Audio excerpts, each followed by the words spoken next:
My name is Margaret Varley. I am um, a longtime supporter of Kansas Advocates for Better Care. I am an attorney and long time ago a registered nurse in Lawrence, Kansas. I'm taking this opportunity today in 2020 Stand By Me to interview my good friend Ann Wyatt, who is a longtime advocate for older adults in nursing homes.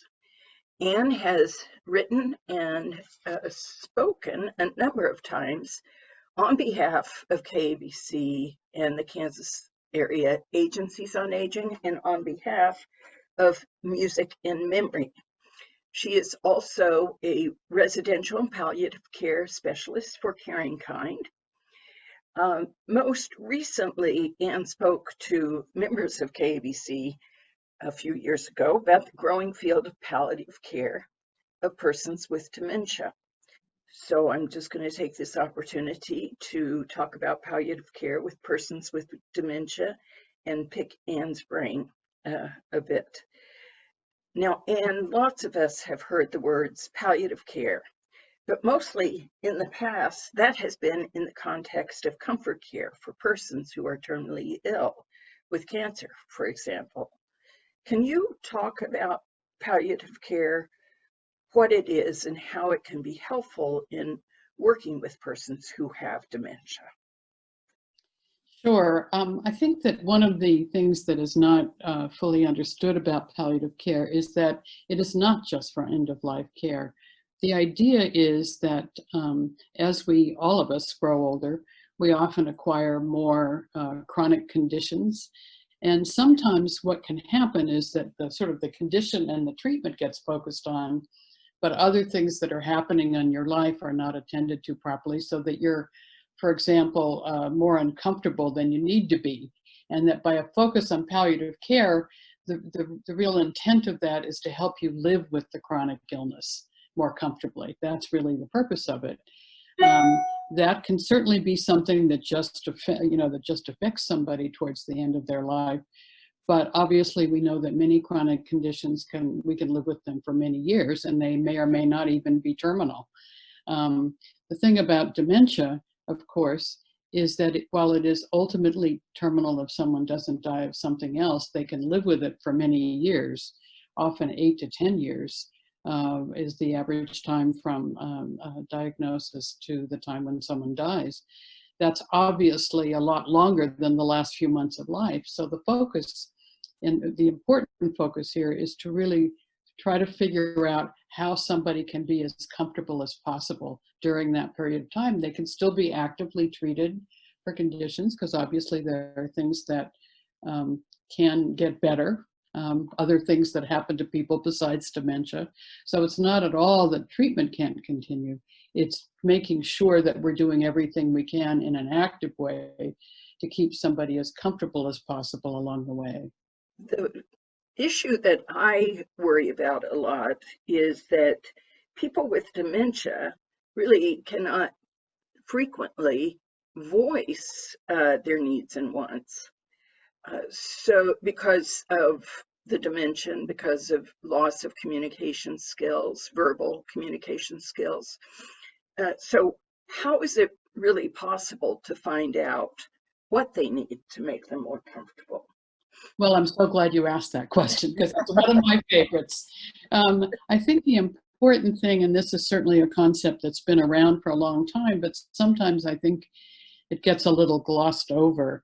And that is that people with dementia still communicate, but more often as their dementia progresses, it's more by their behavior than it is by what they're able to say. And very often, by behavior, we can be talking about pushing staff away, or refusing, spitting food out, or moaning or crying. These are not symptoms of dementia. These are expressions of discomfort. And that is often how people communicate with us. So that if somebody is spitting their food out, there may be many different explanations, but the important thing to be aware of is that there is an explanation, and we need to figure out what it is. Right. Maybe they don't like the broccoli, or maybe somebody is trying to push food into their mouths and they don't like that.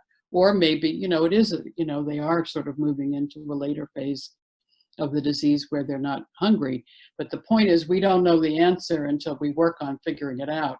The dementia means the person can't tell us what's making them uncomfortable, but it isn't that the dementia that's specifically making them uncomfortable. It could be a rock in their shoe.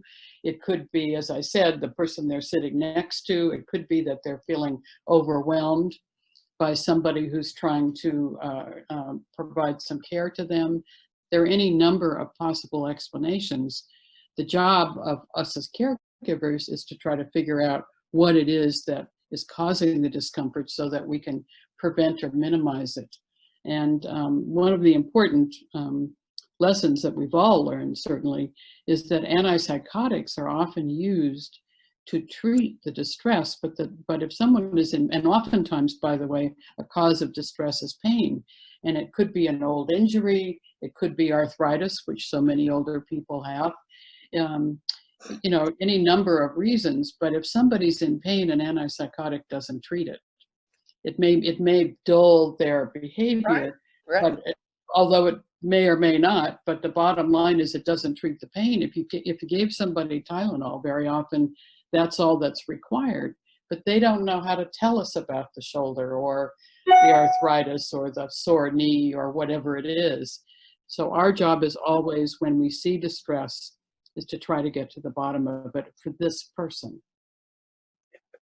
One thing I wanted to cover too was the question of involving palliative care for persons with dementia, especially in nursing homes, as part of the care planning process for individuals. And so one way of looking at it is that if facilities can develop a care planning process around what the needs of the individual are who needs palliative care and who has dementia, how can families participate in that with nursing home staff? How can they learn more about it and communicate what they think their family member needs, or just discuss this with staff? How does that work? Well, I think there are a couple of different things that can happen. One of them is certainly, as soon as someone comes into the home, is to talk with staff about not just what the problems are, but what the comforts are. All those little things add up, If you hate the color red and staff try to put something red on you, that's gonna, that's just one of those things that's unnecessary. It doesn't have to be a problem. If somebody in the morning is really not comfortable eating around other people, it's overstimulating for them, then work with staff to find an alternative to perhaps eating in the dining room, where it could be any meal, it could be lunch, it could be dinner. But it's really paying attention to who the person is and what the signals are about their discomfort, and really working with the staff to find alternative solutions. The issue around comfort has to do with the fact that you need to be active in addressing it for people with dementia, because they can't tell you themselves. So staff this is kind of a new thing, and oftentimes perhaps families have had the most experience, or a lot of experience, around food issues, around whether somebody's eating or not. And the issue is, and we certainly had the experience where we learned in our work that years ago, the American Diabetes Association said that virtually all people in long-term care, residential care, can be on a regular diet. They don't have to be on a diabetic diet. Now that's a sort of classic, where there's a birthday party and one group gets the regular cupcakes and the other one gets the sugar-free, and there can be a fight between a staff person and a resident, when it is almost never true that resident can enjoy a regular cupcake like everybody else. Obviously, this is something, you have to talk it through with the doctor and the staff, but sometimes it's the family that worries about it, sometimes it's the staff. The fact is to start really looking at who is this person. And in most cases, diabetes is perfectly controlled and has been for quite some time. It's not a big issue. Also, we learned that the difference between a diabetic diet and a regular diet in a nursing home is often minuscule to begin with, and yet it creates the basis for conflict, Right. And the the National Association for Dietetics, or I'm not quite sure what the name is, they also very much urge that normalized diets be available to people, that quality of life really matters. And it's more important, particularly for a lot of older people who have already, in many cases lost weight, to eat something and and then in addition to that, food is one of the few pleasures that people can still have.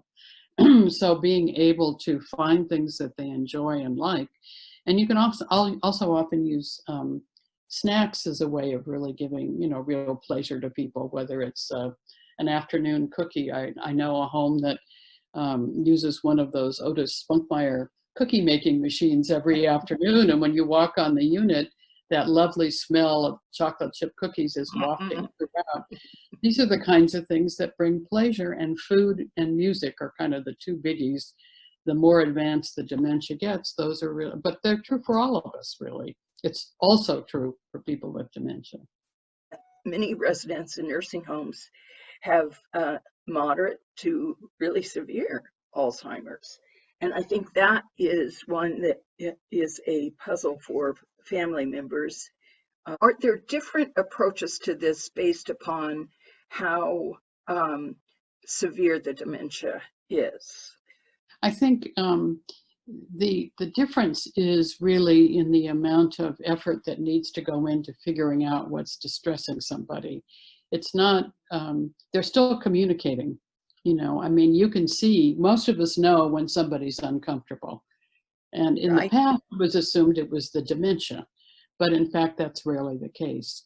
So the difficult thing can be that it sometimes takes a while for people, families, staff to figure out what's causing the distress. It may take a little longer, but on the other hand, once you've figured it out, then you have diffused a situation which can often bring a lot of extra anxiety and work and effort on the part of whether it's family members or caregivers, residential caregivers. So that the important thing is that to just understand that it may take a while and that there may be more than one factor at work, and you just keep at it until you figure it out. And the basic rule is that if you see a signal of distress, if somebody's pushing away, if they're yelling, if they're whatever that behavior might be, whatever they're doing, you try to sort of sit back and figure out what is the person trying to tell us, and then go from there and try it. And sometimes, you'll try something and it isn't the right thing, and you'll go on to something else. And it can be a vast variety of things. I mean, it can certainly include, it's not unusual for some people to feel overwhelmed when they're around a lot of older people, or a lot of other people. So that, for example, having somebody have to sit in a day room for a long period of time with a lot of other people can be just overwhelming, and all by itself that can create the difficulty. It can be that in the morning they really resist care, and maybe it's possible that a regular dose of Tylenol about half an hour before you want to get them up will change that so that they're a lot more comfortable. I know as an older person myself, in the morning I am at my most stiff and uncomfortable. If somebody else were trying to move me around faster than I was ready to go, it would be hard for me, and I can talk about it. But the average person, even with advanced dementia, can't do that. So the really critical factor is to keep at it. I mean, and of course, people do spend a lot of time in wheelchairs. Very often, discomfort and pain can come from poor positioning. That's another very common kind of problem that can happen for people. The critical thing is to make that investment of time up front so that along the way, it's much easier for the caregiver and for the person with dementia. Well, Anne, thank you very much for sharing your experience and information and allowing me to interview you for Oh, this. it's a pleasure.